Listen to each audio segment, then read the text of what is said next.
Members of the jury, I will now read the verdicts as they will appear in the permanent records of the 4th Judicial District.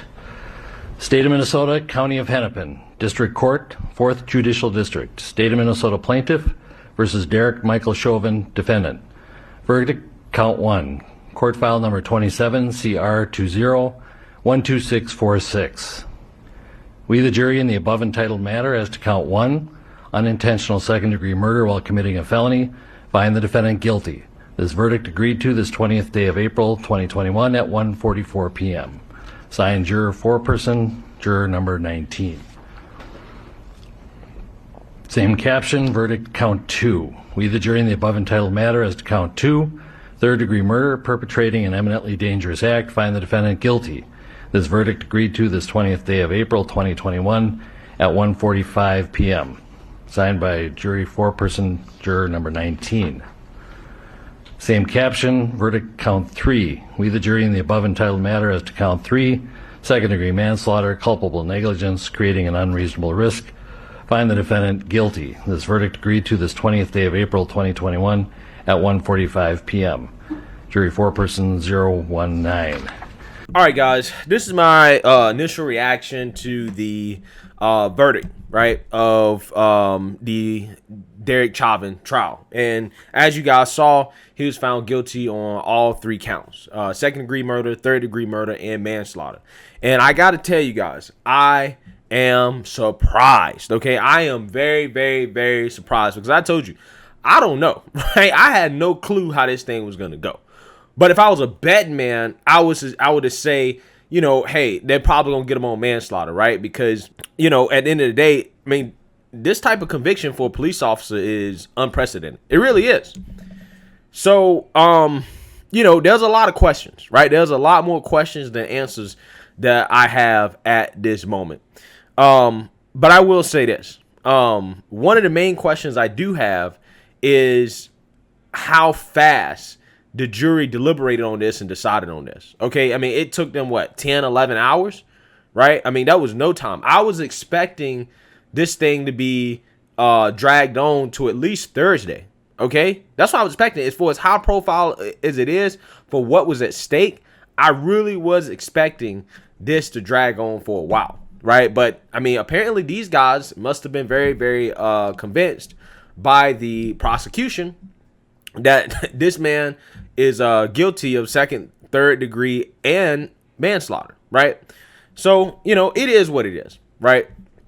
But like I said, you know, other questions I have is influence, right? Like, because I do seriously think that, you know, for how quick it was done, right? And the circumstances around this whole thing and the fact they got him on all 3, right? They left no room. Okay, this honestly seemed like the safe thing for the jury to do, right? Considering that the president of the United States basically came out and was like, yeah, we hope they lock this man up, you know, make him turn big rocks to little rocks, as ABL would say, right? Like, I'm praying the verdict is the right verdict, which is, I think it's overwhelming in my view.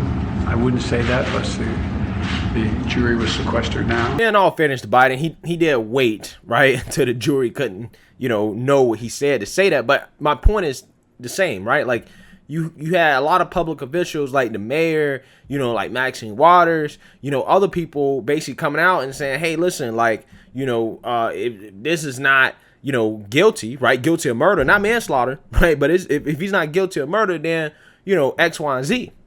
I feel like there was a lot of pressure, right, to do this, right? And they couldn't fall short. They couldn't just get him on a little manslaughter and keep it moving. Nah, that wasn't going to be enough. This man could be looking at 40 years. Now, of course, he can appeal, right? And who knows what the judge said about, you know, what Maxine Waters said and what some of these other officials are saying out loud to the public who are elected officials. Who knows, right? It may get appealed. It may get overturned. We don't know yet. You know, this thing could not be over. But as of right now, you know, like I said, guys, I'm shocked. I really am shocked. Okay, I'm truly shocked.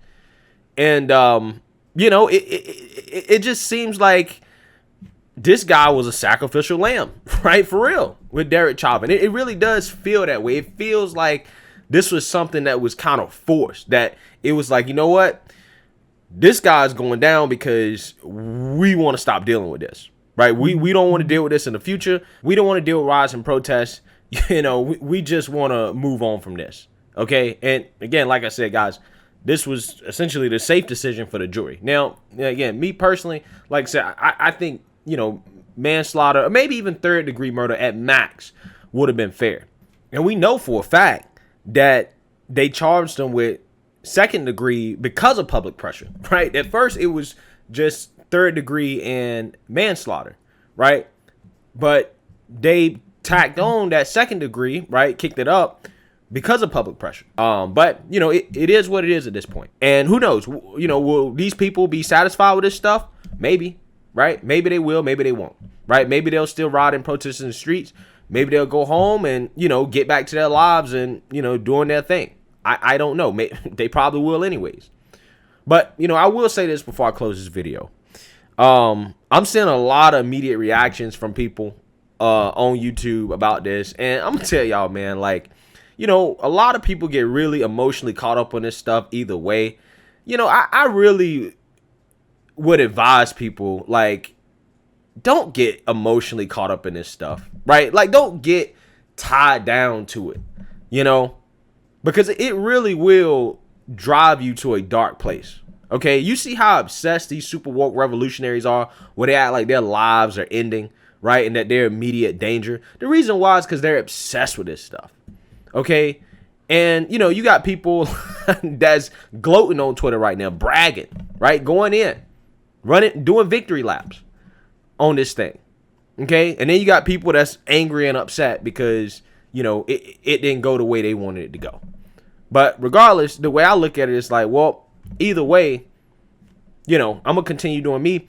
And although there probably will be some negative consequences to this, who knows? I mean, with this being as high profile as it is, who knows? We may see a reaction from police across the country in terms of people maybe not want to be a part of law enforcement. Maybe they feel like they can't do their jobs, or that if they're doing their jobs, if they, again, Lord forbid, they have to kill somebody, right, or shoot somebody, that they could be facing some hard time like this guy apparently is gonna face, right? And there's probably some police officers out there that felt like Derek Chauvin gave them a bad name and made their jobs harder, right? So there's some police officers who may be happy about this, right? I can see how it can go either way. So again, I'm just curious to see the aftermath of this, considering how this is what the revolutionaries wanted. They got what they wanted.